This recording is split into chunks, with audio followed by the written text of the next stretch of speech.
Hey guys, and welcome to the Fish Room. I'm Rachel O'Leary and it's time for a Tuesday tip. But instead of a tip, I thought I would give you guys an update on this reboot. I know it's only been a couple of weeks, but it seems as though things are going exactly according to plan.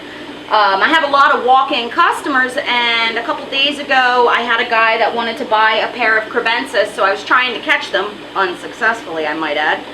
And I poured out a cave and we have wigglers. So my reboot and rescape has facilitated them breeding again. So let's take a look and see the progress, and I'll show you the babies as well. So it doesn't look a whole lot different really. You can see that the Ludwigia has converted nicely to underwater growth, and it now has that red I was talking about showing on the top half, the part that's been the new growth that's happened underwater.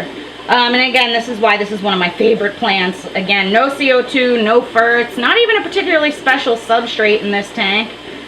If you remember, the substrate's like 10 years old or something, so certainly not enriched anymore, and yet it's doing really well.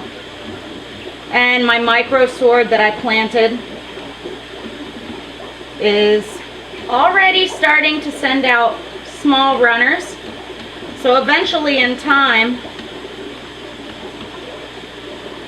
that should carpet over there, which will be really nice for fry. If you guys remember correctly,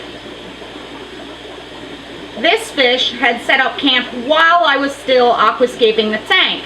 And that's actually the cave that I poured out to try and catch the fish, only to discover a whole batch of wigglers.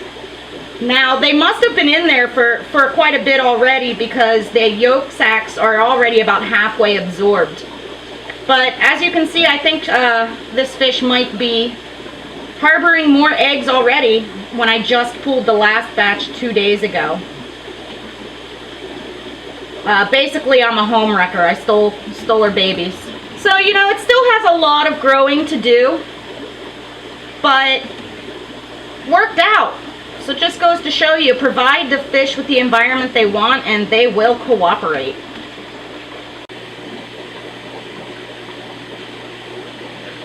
So as you can see, these are my wigglers, and you can see why they get their name. They just sort of lay there and wiggle until they're done absorbing that yolk sac. And I just have them in a floating breeding container. I really wasn't planning on pulling the fry, so, you know, had to improvise a bit. It's pretty neat to see them this way though, and then over the next few days they'll continue to absorb that yolk sac, and then they'll become free swimming, at which point I'll have to offer them food. I'll likely move them to a different tank at that point, like a small 5-gallon or something. Now this is a pretty small spawn. It's only about 20 babies, and that's because that female's relatively young. But again, I think it's really fascinating to see how these fish sort of go through their developmental phases. So I'll be sure to keep you guys updated on how they do. It's possible they won't do well. Again, normally I wait until they're food seeking to pull them from the parents. But how cool is this, seeing their little wiggly bodies? And this is one of the reasons I find cribs to be so rewarding.